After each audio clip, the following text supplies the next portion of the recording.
우리의 신앙 고백 드리겠습니다. 주는 그리스도시요 살아계신 하나님의 아들이시니이다. 우리 한번 옆 분께 인사 한번 나눕시다. 나의 나된 것이 하나님의 은혜입니다.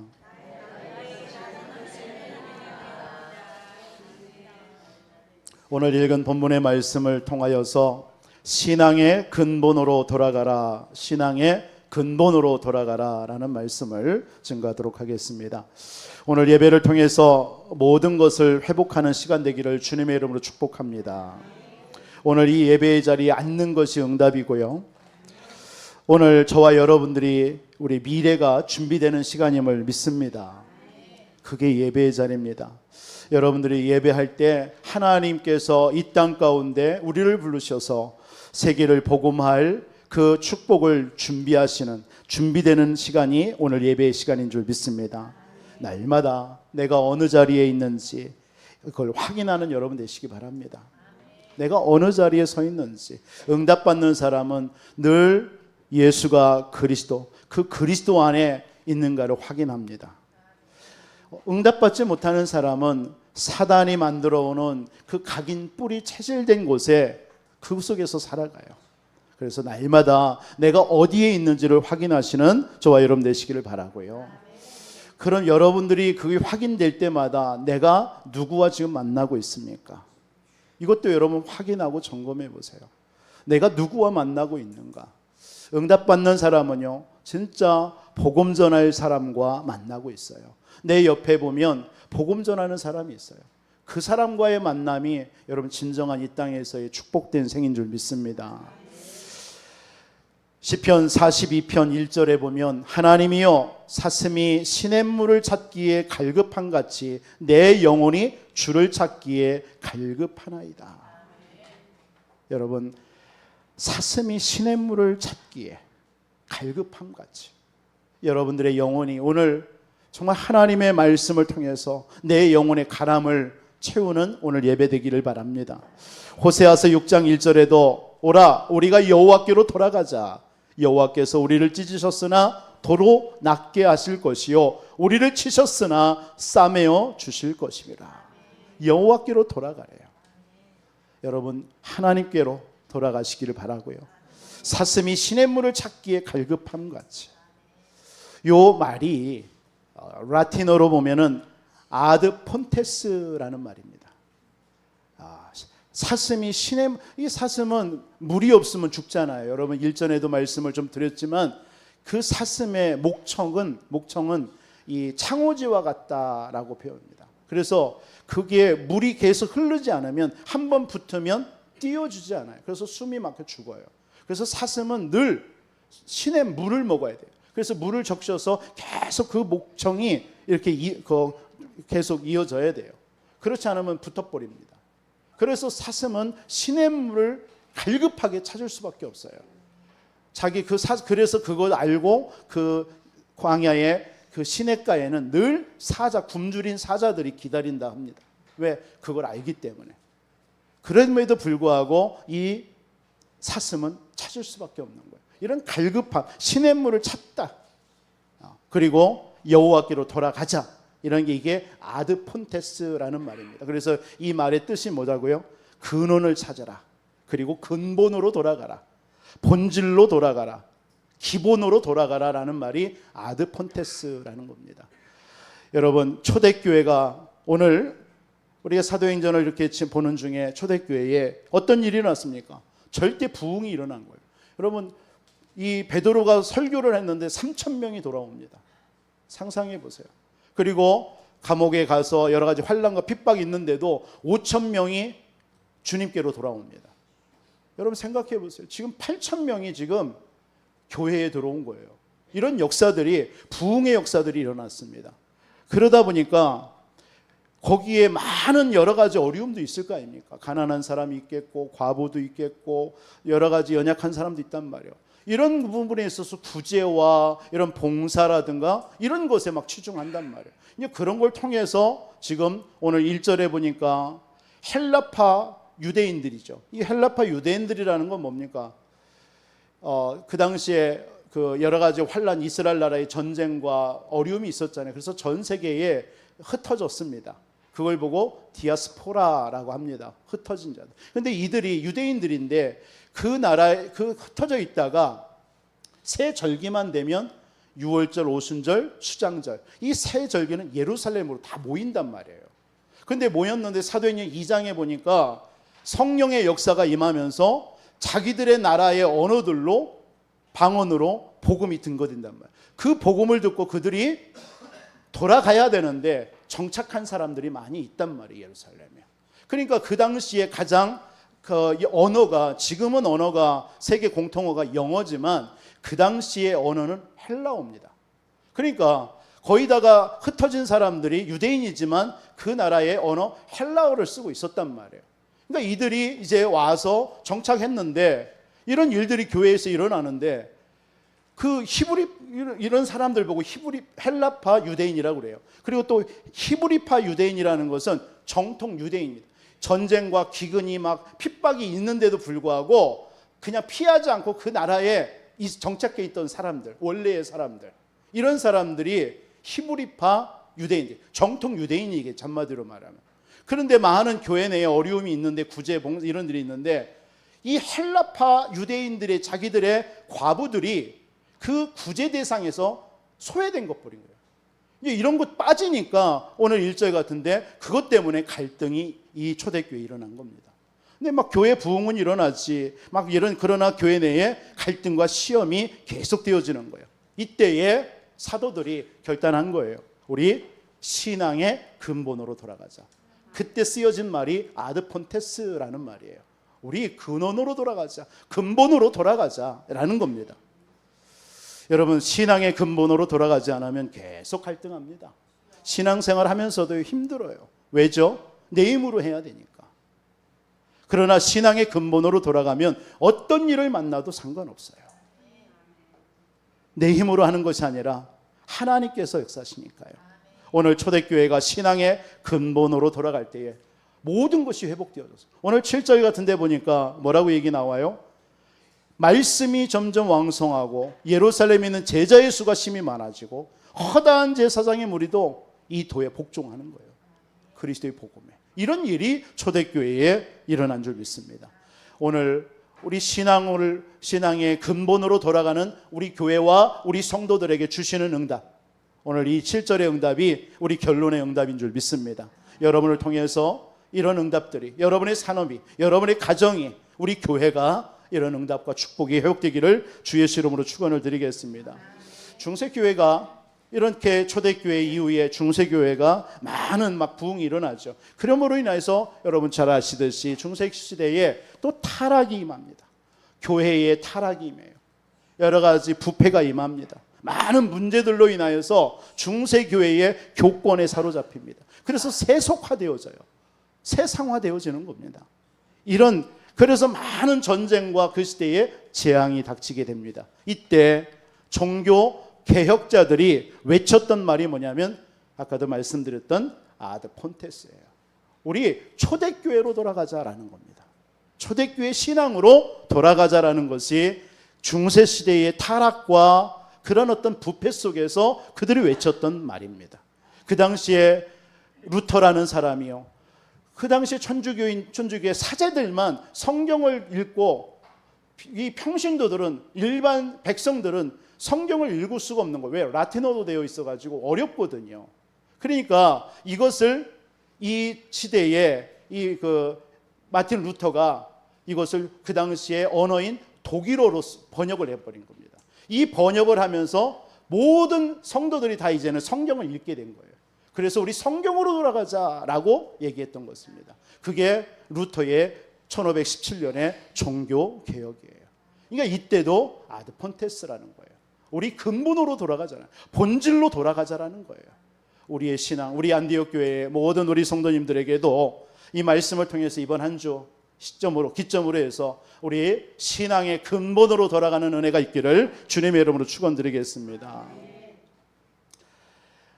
세상에서 승리하는 그 산업인들도요, 예를 들어서 그 스타벅스 여러분 아시죠? 뭐 물론 뭐 뉴에이지 단체의 기독교와는 막 사단 하니까 잘 그런 부분에 기독교에서는 좀 배제하고 하는데, 이 스타벅스의 그 창업주가 누굽니까? 하워드 슐츠라는 사람입니다. 이 사람이 스타벅스를 아주 전 세계 아주 막 유명한 커피 전문점으로 키웠잖아요. 그러면서 2000년대에 사실은 이제 모든 것을 내려놓습니다.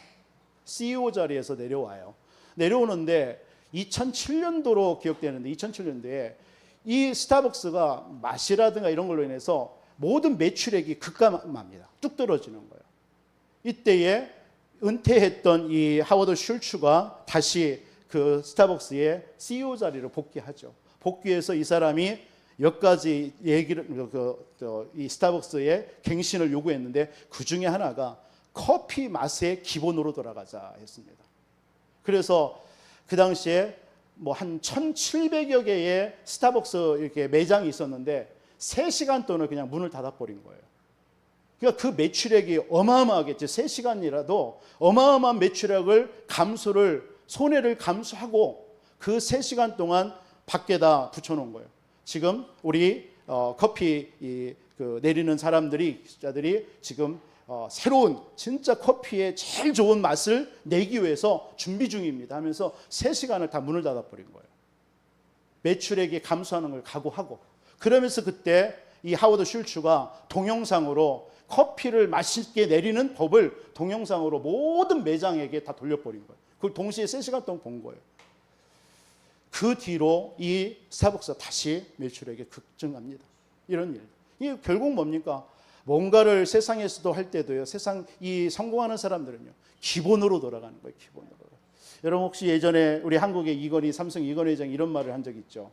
그게 1993년도로 알고 있는데, 독일의 모든 사장단들을 모아놓고 그때 막 세탁기에 해가지고 막 칼로 깎고 뭐 이런 일들이 잘못돼가지고 제품이. 그래서 모든 사장단을 불러놓고 그 고백을 한 게 우리 유명하잖아요. 모든 마누라와 자식만 빼고 다 바꿔라. 그러니까 다시 진짜 기본으로 돌아가서 새롭게 시작하자. 이거 전략이었거든요. 그 뒤로 삼성이 또 거듭나는 그런 계기들이 많이 있습니다. 여러분 신앙도 마찬가지입니다. 여러분 신앙도 근본으로 돌아가야 되는 거예요. 여러분들이 좀 신앙생활 뭔가 하다가 막힌다든가, 여러분들이 조금 뭔가 신앙에 주춤하는 모습이 있다면 여러분 참 점검해 보시기 바랍니다. 내 신앙의 근본을요. 여러분 점검하는 시간 가져야 돼요. 여러분 신앙으로 돌아가라라는 말이 무슨 말입니까? 한마디로 말해서 우리는 이렇게 신약에 와서 우린 결론을 붙잡았습니다. 그리스도와 하나님의 나라, 성령 충만. 이 신앙의 근본으로 돌아가면 돼요. 그래서 구약에서부터 하나님께서는 우리의 신앙의 근본을 뭘 얘기하는 거예요? 원래 인간의 모습을 찾으라는 거예요. 원래 인간의 모습을 회복하라는 거예요. 여러분 원래 인간의 모습이 뭡니까? 하나님이 이 세상을 창조하셨습니다. 인간을 하나님의 형상대로 창조했어요. 그리고 세상을 다스리고 정복하고 번성하도록 축복하셨습니다. 그게 신앙의 근본입니다. 우리 인간을 하나님께서 세상의 모든 짐승과 피조물과 다르게 하나님의 형상대로 육체를 만드시고 흙으로 그 코에 생기를 부어주시니 생명이 된지라. 이렇게 우리 인간을 창조, 이게 신앙의 근본입니다. 그런데 이 신앙의 근본을 잃어버린 거잖아요. 그 사건이 우리가 잘 아는 것처럼 창세기 3장 사건입니다. 하나님을 떠나게 된 거예요. 죄를 짓고 이 사단에게 잡힌 겁니다. 그때부터 나 중심이 된 거예요. 내 중심. 나 중심으로 살아가는 거예요. 그러니까 네피림에 사로잡히게 되는 거예요. 네피림이라는 게 뭐예요? 위에서 떨어진 자들이라는 뜻이에요. 그게 사탄 마귀 귀신입니다. 이 사단에게 노아 시대의 모든 사람들이 다 장악돼 버린 거예요. 그래서 육체에 빠져버린 거예요. 물질에 빠지는 거예요. 육체와 물질 중심으로 살아가는 거예요. 그러니까 신앙의 근본을 잃어버리고 자꾸 육신 중심, 물질 중심으로 가는 겁니다. 그러면서 결국은 창세기 11장에 바벨탑 사건이 벌어지잖아요. 어떤 사건입니까? 하나님의 뜻은 뭐였어요? 원래부터 흩어지는 거예요. 전 세계 전 현장으로 흩어져서 하나님의 살아계심을 증거하는 것이 우리 사람의 본분입니다. 그런데 창세기 11장에 얘기가 나와요. 우리 흩어짐을 면하자라고 하는 거예요. 하나님의 말씀과 반대 얘기를 하는 거예요. 그리고 탑을 쌓아서 하늘 꼭대기에 닿게 해서 우리 이름을 내자라는 거예요. 이게 바로 그 당시에 결국 이스라엘 백성들에게, 하나님의 백성들에게 문제가 온 거예요. 그게 세상 성공 중심이 된 거예요. 그러니까 신앙의 근본을 잊어버리니까 결국은 이 신앙의 근본을 잃어버림부터 모든 문제가 오기 시작된 겁니다. 여러분들에게 있는 문제, 이 땅의 문제가 결국 뭡니까? 이런 신앙의 근본을 잃어버리면서 오는 문제입니다. 저와 여러분들에게 이 신앙을 회복하는, 돌아가는 그런 은혜가 있기를 다시 한번 주님의 이름으로 축원드리겠습니다. 근본으로 돌아가야 돼요. 그 길이 하나님은 처음부터 여자의 후손이 뱀의 머리를 상하게 할 것이다. 신앙의 근본으로 돌아가는 길이 그리스도입니다. 여자의 후손이 보라 처녀가 잉태하여 아들을 낳을 것인 그 이름을 임마누엘 하리라. 주는 그리스도시요 살아계신 하나님의 아들이십니다. 이 땅에 그리스도가 우리의 신앙을 회복시키는 근본으로 돌아가게 하는 길입니다. 그 그리스도로 오신 분이 누구예요? 바로 예수님이에요. 보라 그 예수님이 우리가 로마서 5장 8절에 우리가 아직 죄인 되었을 때에 그리스도께서 십자가의 죽으심으로 하나님께서 우리에게 대한 자기의 사랑을 확증하셨느니라. 그 그리스도가 바로 하나님의 형상입니다. 고린도후서 4장 4절에 그리스도는 하나님의 형상이라고 그랬어요.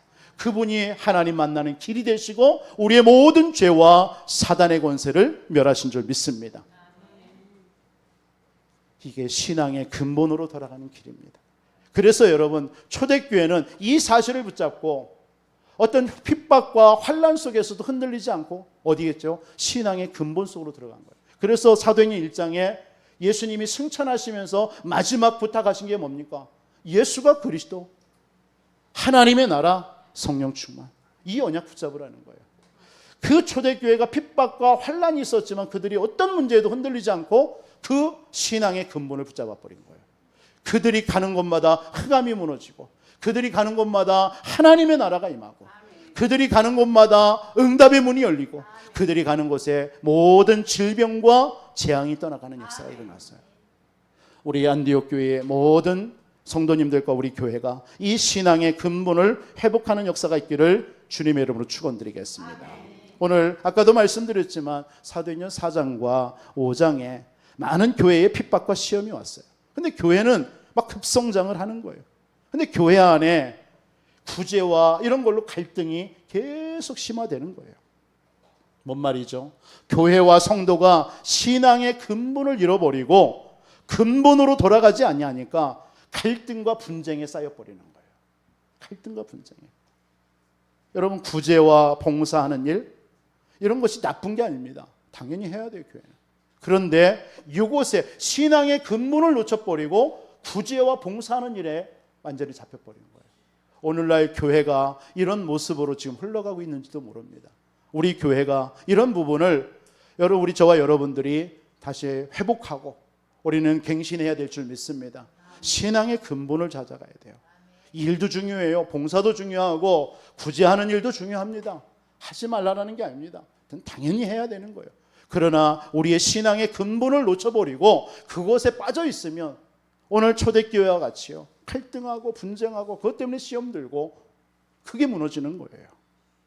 여러분들에게 우리에게 있는 우리의 모습은 어떤지, 우리 교회가 무엇을 해야 되고 무엇을 놓치고 있는지를 오늘 말씀을 통해서 한번 저와 여러분들이 회복하는 시간 됐으면 좋겠습니다. 이때 오늘 2절 같은 때 뭐라고 얘기합니까? 베드로가 얘기하는 거예요. 2절에 12사도가 모든 제자를 불러 이르되 우리가 하나님의 말씀을 제쳐놓고 접대를 일삼는 것이 마땅하지 아니하니. 예전 성경에는 공개라고 했는데 이 접대라는 것은 뭡니까? 뭐 이렇게 구제 봉사도 있지만 사도들이 뭘 했냐면 그 8,000명 정도 되니까 그러니까 재정 가지고 그 가난한 사람도 나눠주고 필요한 것에 채워주고 이런 일을 했단 말이에요.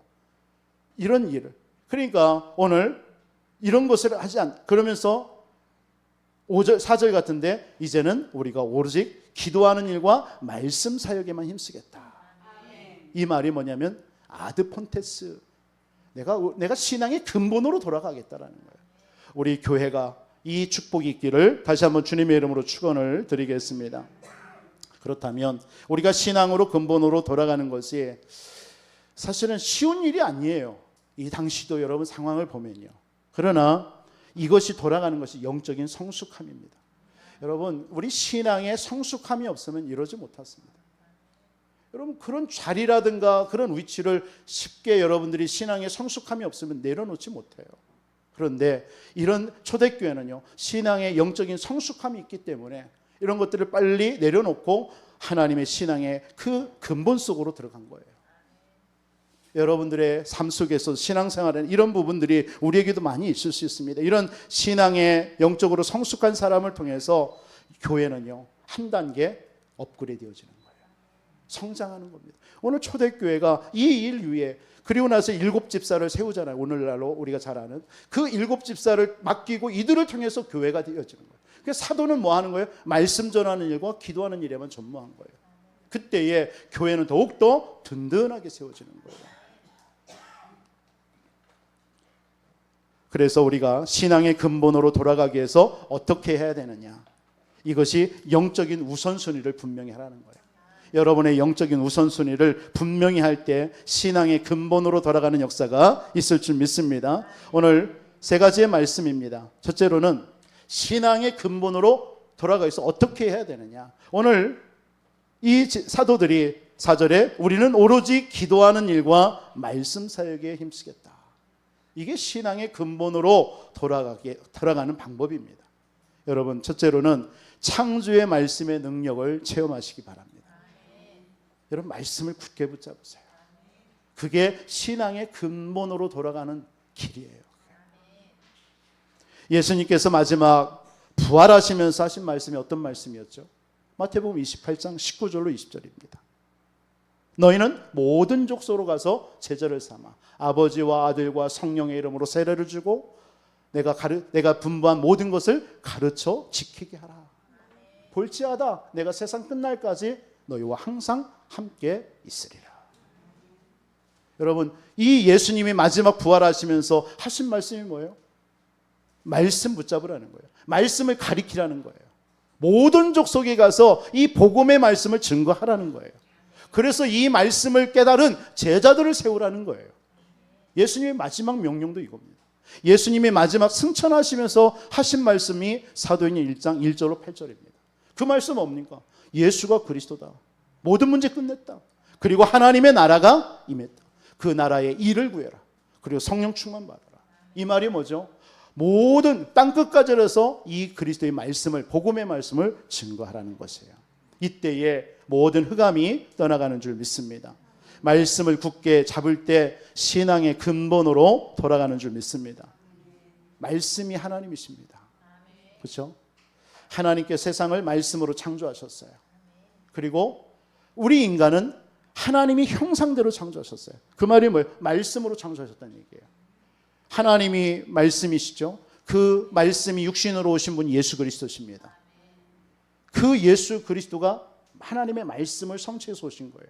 그리고 여러분들이 예수 그리스도를 믿을 때 여러분 속에 하나님의 말씀이 임하는 거예요. 그래서 여러분이 인간은, 구원받은 하나님의 인간은 하나님의 말씀이 없으면 안 되는 거예요. 말씀으로 사는 거예요. 여러분들이 하나님의 말씀을 듣지 않는 것이 그게 아까도 말씀드렸던 기갈이에요. 그게 여호와의 지식이 없어서 망한다. 그 말이 뭐예요? 하나님의 말씀이 없는 거예요. 여러분, 하나님의 말씀을 듣지 않고 살아보세요. 어떤 일이 벌어질까요? 여러분, 저 주일날 오시는 분들도 있고 우리 성도님들 가운데는요, 또 주중에 새벽 예배라든가 수요라든가 이런 공예배에 계속 참여하시는 우리 성도들도 있습니다. 여러분들이 말씀을 듣지 아니하면 여러분의 인생은요 공허해지는 거예요. 여러분이 말씀을 듣지 않으면 그 비어있는 마음에 다른 것을 자꾸 채우려는 본능이 있습니다. 그게 인간입니다. 왜? 우리 인간은 하나님의 말씀으로 채워야 돼요. 근데 그 말씀이 채워지지 아니하니까 자꾸 다른 걸 가지고 여러분을 채울 수밖에 없겠죠. 그럼 다른 것으로 여러분 채워진다고 생각해 봅시다. 채워지지도 않을 뿐더러 채운다 했을 때 그것이 여러분들을 만족시킬 수 있냐라는 거예요. 절대 아닙니다. 어떤 분은 괜찮아, 만족돼 라고 이야기할 수도 있겠죠. 천만입니다. 그 사람의 인생 한번 마지막을 보세요. 하나님의 말씀이 없고 말씀이 끊어진 삶의 인생은 결국은 그 공허함에 세상이 주는 것으로 인하여서 가득 들어가 있습니다. 그럼 그게 결국 뭐죠? 쉽게 표현하면 완전 부패되고 썩어버리는 거예요. 썩어 있는 인생이 돼버리는 겁니다. 여러분, 구원받아 놓고도 말씀을 듣지 못하면 이런 일이 벌어지는 거예요. 그럼 거기에서 진정한 응답이 있는 게 아니에요. 그래서 여러분, 말씀을 굳게 붙잡으시기 바랍니다. 말씀을 붙잡아. 그래서 여러분들이 하나님 예배하는 거예요. 그래서요, 우리는 하나님 앞에 예배하는 거예요. 여러분, 말씀이 끊어지면요 결국 인생 실패하는 거예요. 그 말씀이 언제 들려지는 거예요? 여러분, 우리가 오늘날 시대에 메시지를 듣습니다. 왜? 인터넷 시대니까요. 그냥 편안한 가운데서 메시지를 들어요. 여러분, 그것도 물론 중요하겠죠.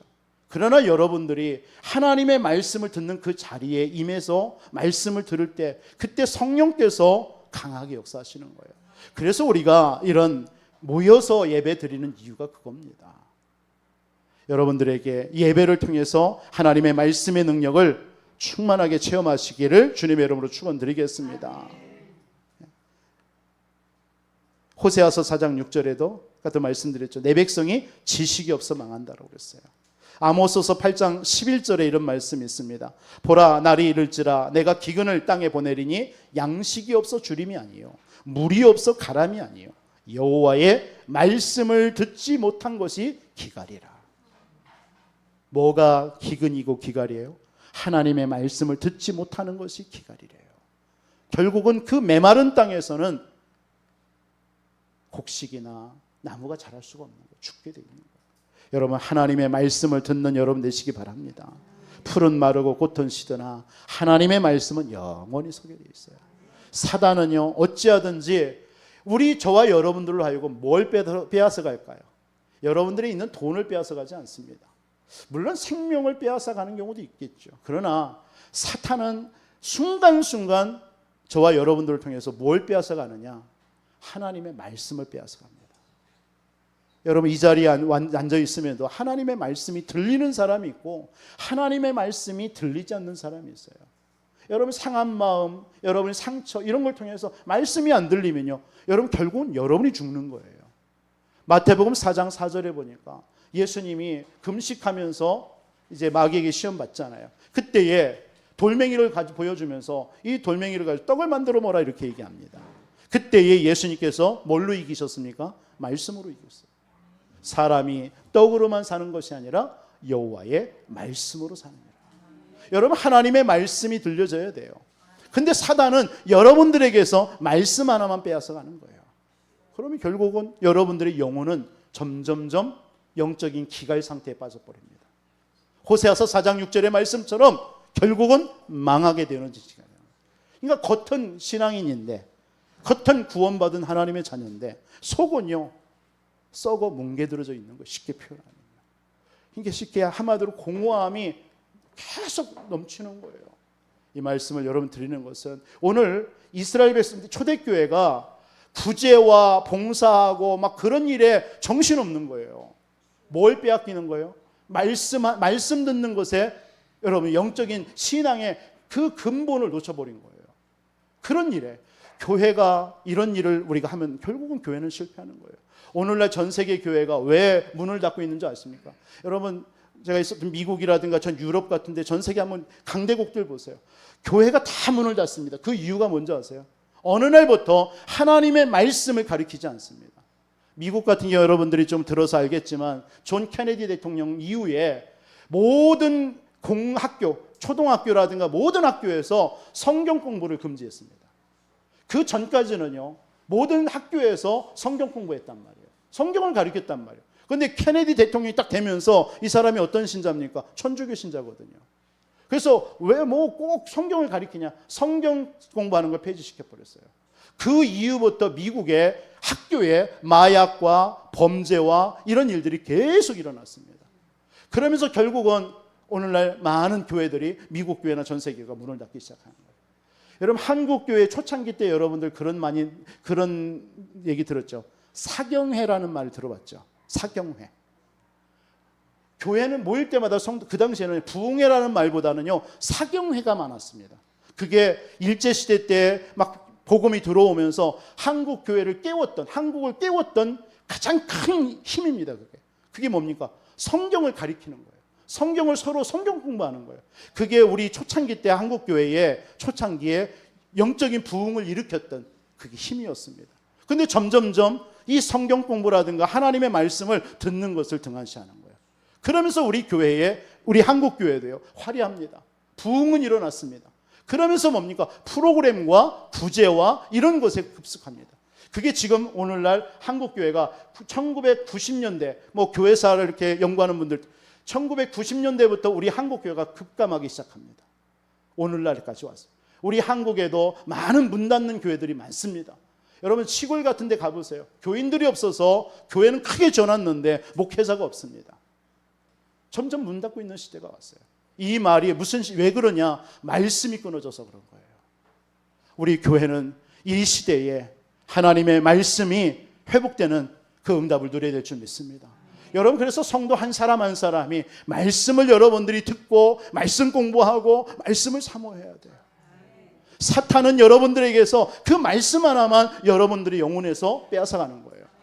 여러분 교회 와서 늘 여러분들에게 누차 말씀드리지만 교회 안에서 다른 거 신경 쓸 거 없습니다. 여러분 교회 안은요 시험될 일도 말고 갈등한 일도 말고요 여러분 낙심될 일 많습니다. 교회는요. 왜? 각자의 삶 속에서 여러분들의 삶의 패턴과 생활과 체질과 다 자라온 배경이 틀린 분들이 한 교회에 모여서 신앙생활을 한다는 게 쉽지 않겠습니까? 쉽지 않습니다.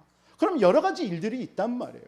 근데 그것을 하나로 붙잡는 게 뭡니까? 말씀이 여러분들에게 들려지면 돼요. 다른 것 신경 안 써도 돼요. 시험 들 일, 갈등할 일 여러 가지 있습니다. 그런 것에 여러분들이 연연할 필요가 없어요. 우리의 신앙을 살려야 될 거 아닙니까? 오늘 초대교회가요 다른 것에 엉뚱한 것에 관심 갖다가 교회가 끼어지는 그런 형편 가운데 있는 거예요. 그때의 사도들이 우리는 지금까지 말씀을 놓쳐버렸는데 이제 말씀 전하는 일과 기도하는 일에 내가 전무하겠다 이렇게 결단한 거예요. 이때에 초대교회 재부흥이 일어나는 거예요. 영적인 부흥이 시작된 줄 믿습니다. 여러분 개개인에게도 말씀이 들려지고 말씀의 능력을 붙잡는 역사가 있기를 주님의 이름으로 축원드립니다. 여러분 시대마다 하나님 앞에 쓰임받던 사람들의 다 특징이 말씀이 있었어요. 여러분 요셉과 같은 사람이 창세기 37장에 말씀을 붙잡고 여러 형들의 미움과 시기와 노예로 팔려가는 가운데서도 그 말씀 하나 붙잡은 거예요. 그 말씀 하나가 결국은 요셉을 통해서 어떤 환경에서도 이기는 능력이 됐던 거예요. 그 애굽을 살리고 전 세계를 살리는 그런 능력을 나타낸 줄 믿습니다. 모세가 80년 동안 방황한 것처럼 보이지만 아니요. 그 모세의 인생에는 출애굽기서 2장 1절로 10절에 어머니를 요게벳을 통해서 들었던 말씀이 각인되어져 있는 거예요. 그게 잠시 80년 동안 그것을 누리지 못한 것뿐이죠. 그래서 호렙산에서 하나님의 말씀이 다시 들려진 거예요. 그 말씀이. 그 말씀을 붙잡고 그 모세는요 바로왕한테 간 거예요. 그때 출애굽의 역사가 일어나는 거예요. 그 이후에 모세의 삶 보세요. 나머지 120살까지 죽을 때까지 모세의 삶은요 하나님의 말씀에 붙잡힌 사람이었어요. 모든 성경에 하나님 앞에 쓰임받았던 모든 사람의 특징 하나님의 말씀에 사로잡혔어요. 여러분 예배 자리에 여러분 나오는 거 축복입니다. 오늘 이런 자리에 나와서 하나님의 말씀 듣는 것이 여러분들의 영이 사는 것입니다. 여러분들의 가란 마음, 여러분들이 공허한 마음이 채워지는 시간이 예배 자리입니다. 이런 자리를 여러분 마다하지 마시고요. 더 중요한 것은 여러분들이 하나님의 말씀을 여러분이 한 주 동안 붙잡고 상고하고 그 말씀 묵상하고 그 말씀을 여러분 녹취도 해보시고 그 말씀을 쓰기도 해보시고 그래서 여러분들에게 적용시키시기 바랍니다. 그래야 여러분들의 영이 살아나는 거예요. 그 영이 살아날 때 여러분의 자녀들이 살아나는 겁니다. 여러분의 직장 현장에 동료들이 살아나는 거예요. 에스겔서 47장 마친 여러분 잘 아시는 말씀 아닙니까? 성전에서 흐르는 그 물이 다 황폐해서 죽어가는 그 현장을 그 하나님의 말씀이 흐르는 것마다 살아났어요.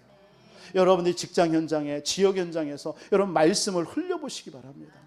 그게 성경 공부, 말씀 운동, 전도 운동이에요. 그냥 하나님께서 주일날 받은 말씀으로 끝내지 마시고 이 말씀을 여러분의 삶의 현장에서 전달하세요. 나누세요. 그래서 그 현장에 여러분을 통해서 하나님이 예비된 갈급한 영혼들이 있습니다.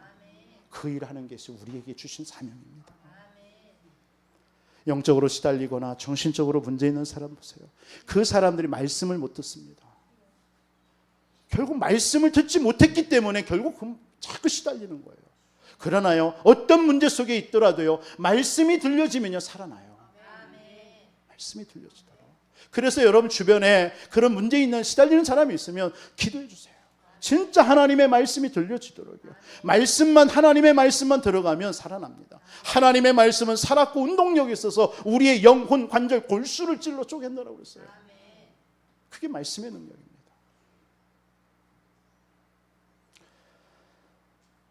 여러분, 신앙의 근본으로 돌아가시는 우리 모든 성도님들 되시기 바랍니다. 그래서 여러분 어떻게 해야 돼요? 두 번째로 영혼의 호흡인 기도의 비밀 누리세요. 말씀 들으시고요. 여러분 진짜 여러분 안타까운 일 너무 많지 않습니까? 우리 성도님들. 왜 그걸 가지고 여러분 끙끙 앓고 고민하고 낙심하고 왜 염려하고 불신앙 속에 빠져 있습니까?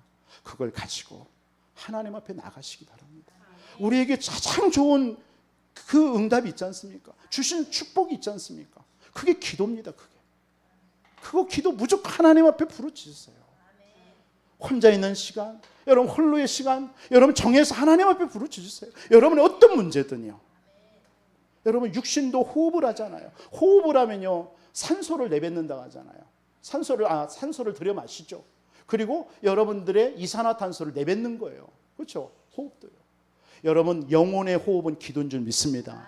여러분의 영혼의 호흡할 때요 들여 마시세요. 하나님의 사랑과 치유와 능력을 들여 마시세요. 기쁨과 감사를 들여 마시세요. 그리고 내뱉으시기 바랍니다. 염려, 갈등, 불신앙, 낙심하는 거, 갈등하는 거, 시험 드는 거 이런 것들 내뱉으세요. 그걸 여러분들이 가지고 있지 마시고요. 영혼의 호흡하시기 바랍니다. 다윗이 시편 32편 3절로 6절에 두 가지 내용이 나옵니다. 이 3절에서 5절, 4절과 5절에서 6절의 내용입니다. 두 가지 차이가 뭐냐면 다윗은 이렇게 고백합니다. 기도하지 아니할 때는 3절로 4절이에요. 뭐라고 얘기하느냐? 내가 입을 열지 아니할 때에 종일 신음함으로 내 뼈가 쇠하였도다. 이 말은 뭐예요? 내가 기도하지 아니했더니 종일 신음했대요. 그리고 내 뼈가 쇠했대요. 주의 손이 주야로 나를 누르시나니 내 진액이 빠져서 여름 가뭄에 마름같이 되었도다. 여러분 기도하지 않으면요 이렇게 여름 가뭄에 마름같이 그렇게 되었다라는 거예요. 그런데 5절로 6절에는 이렇게 기도할 때는 이렇게 고백합니다. 내가 이르기를 내 허물을 여호와께 자복하리라. 기도한다는 얘기예요.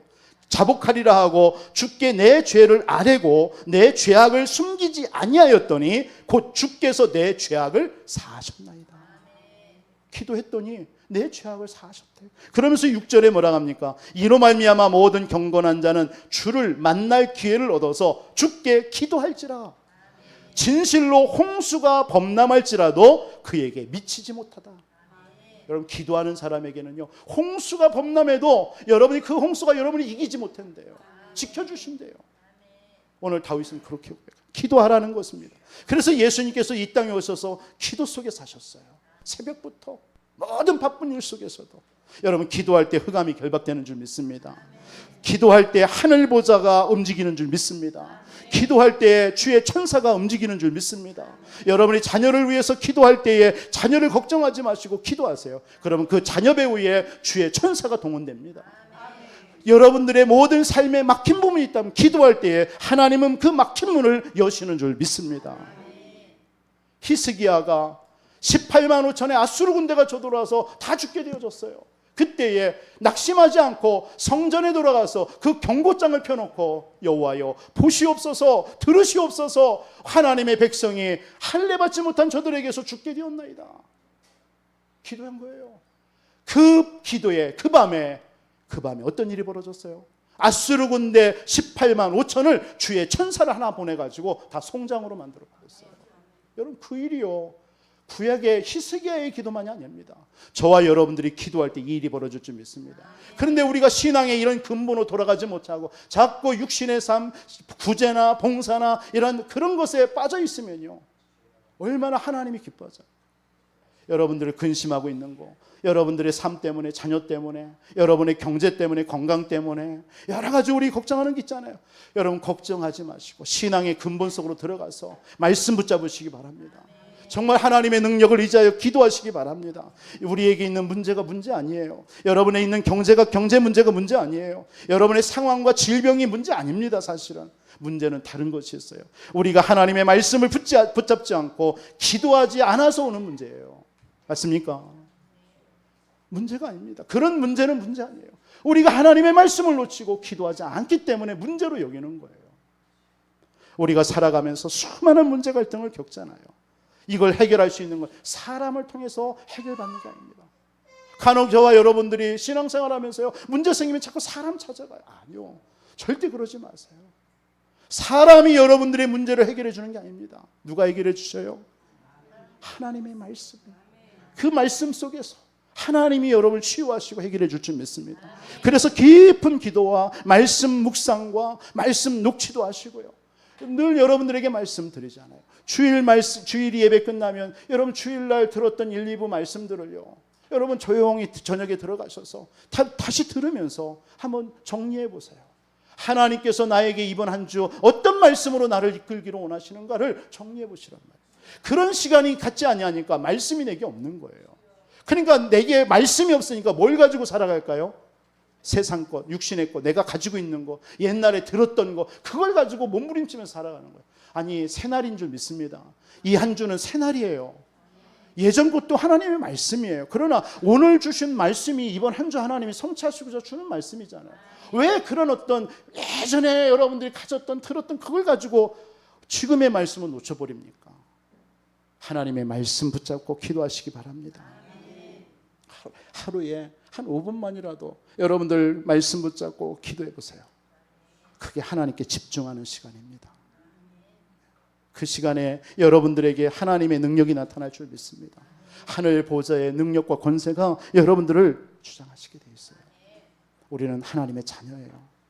여러분들이 기도를 통해서 하나님의 것을 가지고 나를 바꾸게 하는 거예요. 그게 기도입니다. 세상을 살리는 게 기도인 줄 믿습니다. 그러니까 이 초대교회는요, 말씀과 기도를 통해서 하나님의 신앙의 근본 속으로 들어간 거예요. 놓치지 않고요. 그러면서 이들이 한 가지 했던 것이 뭡니까? 초대교회가 전도의 능력을 체험한 줄 믿습니다. 지금 하나님께서 우리에게 원하시는 것은 세계 복음화인 줄 믿습니다. 사도행 1장 8절의 말씀처럼 땅끝까지 내 증인이 되려고 했어요. 여러분들의 삶의 현장에 왜 하나님이 우리를 보내셨을까요? 왜 직장의 현장에 보냈을까요? 여러분들을 왜 지역의 현장에 살게 하셨을까요? 하나님께서 그곳에 구원받을 영혼이 있는 줄 믿습니다. 영생 얻을 자가 있는 줄 믿습니다. 오늘 그들을 우리는 하나님께로 돌이키는 사명 때문에 하나님 우리를 부르신 거예요. 신앙으로 돌아가시기 바랍니다. 신앙의 근본으로 돌아가시기 바랍니다. 이때 오는 응답이 아까 말씀드렸던 것 7절의 응답입니다. 먼저는 우리에게 흑암이 무너질 줄 믿습니다. 갈등이나 모든 불신앙이 떠나갈 줄 믿습니다. 그리고 말씀이 점점 왕성하여졌다라고 그랬어요. 여러분들을 통해서 우리 교회가 더욱더 하나님의 말씀이 살았고 운동력 있는 이 말씀이 왕성해지는 역사가 있기를 바랍니다. 그러면서 제자의 수가 많아졌다라고 했어요. 우리 아까 청년들이 부흥의 찬양을 했는데 우리 교회에 부흥의 역사가 일어나기를 주님의 이름으로 축원드립니다. 그래야 무슨 일을 하더라도 우리가 선교를 하더라도 마음껏 할 수 있지 않겠습니까? 그 주체가 저와 여러분이 해야 돼요. 여러분들이 있는 현장에서 이 복음을 나누시고 증가하시기 바랍니다. 누가 하겠지가 아니에요. 여러분 한 사람 한 사람을 하나님께서 그 교회의 지체로, 그래서 그 부흥의 주역들로, 그래서 현장을 살리는 자들로 우리를 부르신 줄 믿습니다. 그래서 함께 하나 되어져서 우리는 전 세계 복음하는 겁니다. 후대 살리는 것입니다. 오늘 이번 한 주 여러분 신앙의 근본으로 돌아가시는, 그래서 말씀과 기도와 전도 속에서 정말 하나님께서 주시는 응답을 가지고 증인되어 주시는 여러분들이 되시기를 주님의 이름으로 축복합니다. 살아계신 하나님 감사합니다. 우리는 늘 환경과 현실에 연약하여 넘어질 때 많습니다. 그러나 하나님은 그때마다 우리에게 말씀하시네. 신앙의 근본으로 돌아가라고. 하나님, 우리에게 신앙의 근본, 예수가 그리스도, 하나님의 나라, 성령 충만, 이 응답을 날마다 누리게 해서 말씀과 기도와 전도 속에 살아가는 우리 모든 성도님들이 되어줄 수 있도록 축복하여 주시옵소서. 살아계신 예수 그리스도 이름으로 기도합니다.